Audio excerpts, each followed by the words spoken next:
Oh, hello po, good morning. Ayan po yung dadaan natin papuntang campsite. Yan po yung bundok na yan, malaking bato. Oh, ayan po siya oh.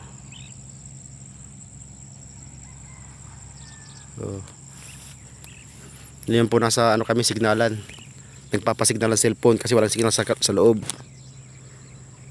Bago may papasok, magpasignal muna. Ayan po. Yan po, natalo po yan kagabi sa sabong. joke lang po. Yan. Ito po yung part na may signal. Pagdating po kasi sa campsite, wala na pong signal. Yan.